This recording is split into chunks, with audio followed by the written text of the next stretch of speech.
Okay, so we've finally reached the United States. Let's start off with the Capitol building. The Capitol is the meeting place of the federal government of the United States. It is viewed as the seat of democracy in the country, the place where big political decisions are taken regarding the future of the nation.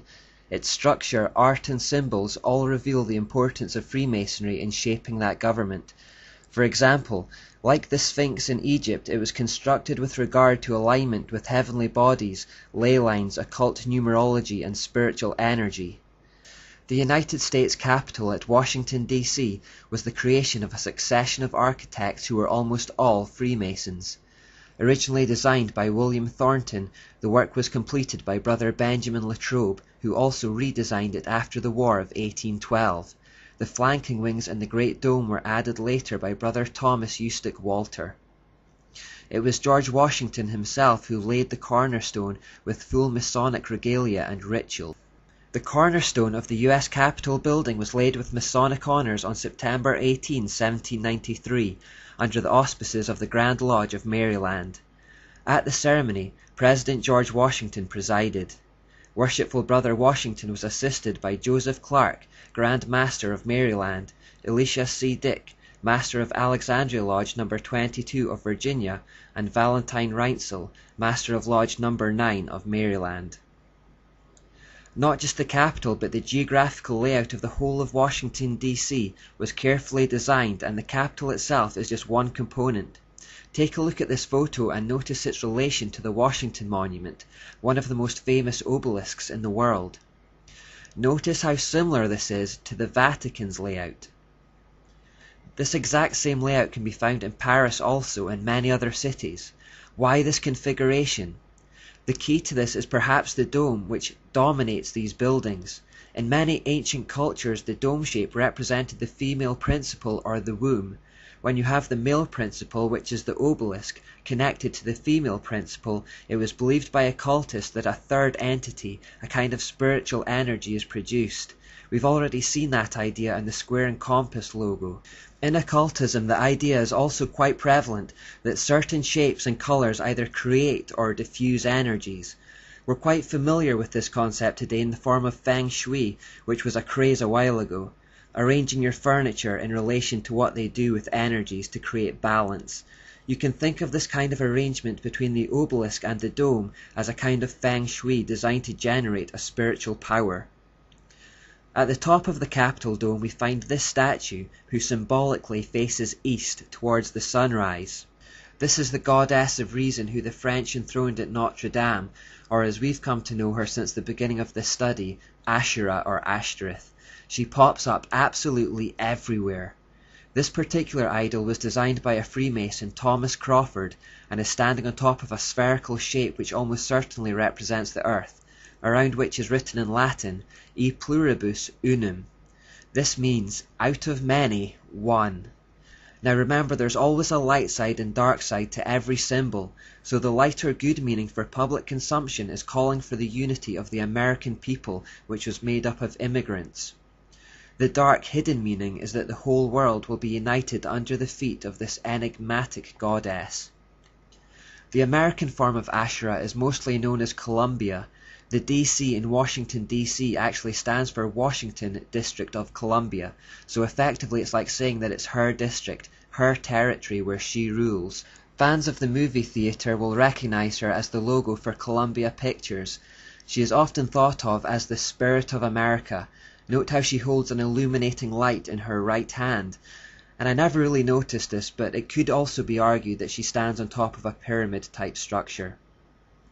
Now if we go inside the Capitol and look up at the dome, we see this. Now this dome looks almost exactly the same as the one in the Vatican, and at the top is a painting called the Apotheosis. It was painted by an artist called Constantino Brumidi. His story is interesting because in his younger years he became famous for his paintings commissioned by the Vatican. In 1848 there was a Masonic attempt to overthrow the power of the Pope, and although it was ultimately unsuccessful, this guy who made a living painting for the Vatican, Brumidi, was surprisingly found to be one of the guilty chief conspirators. After that he was shipped off to the USA, and there he made a name for himself by working for occult societies. It was he who painted this painting, which creates a kind of Masonic mirror image to the Vatican. The whole setup of the Capitol, dome, and obelisk is present in the Masonic Washington and in the Catholic Vatican.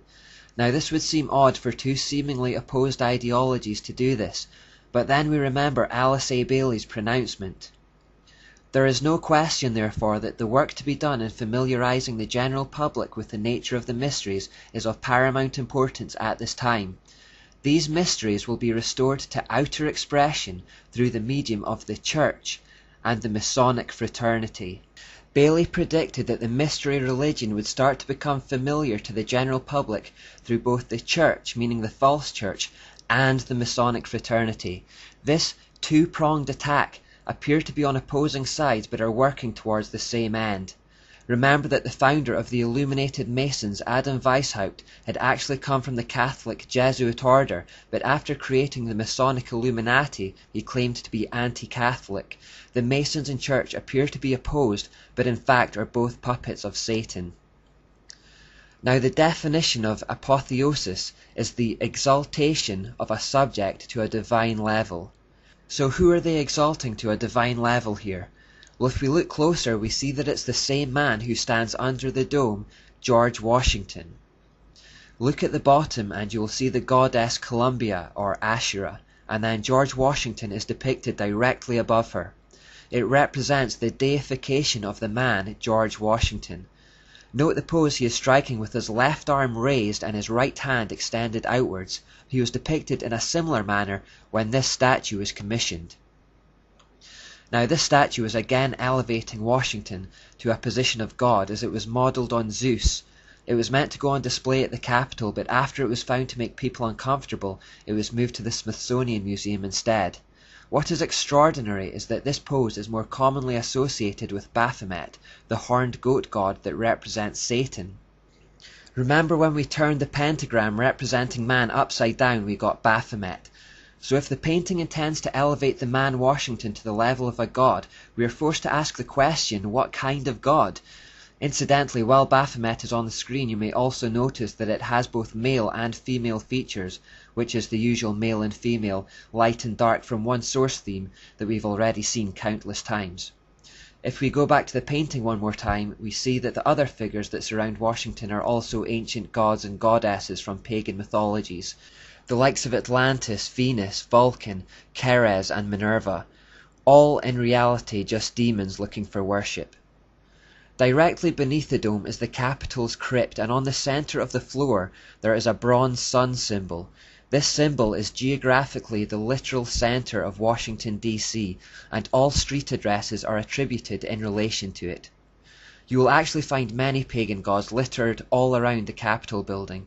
This is just one final example representing Mars to be found near the entrance.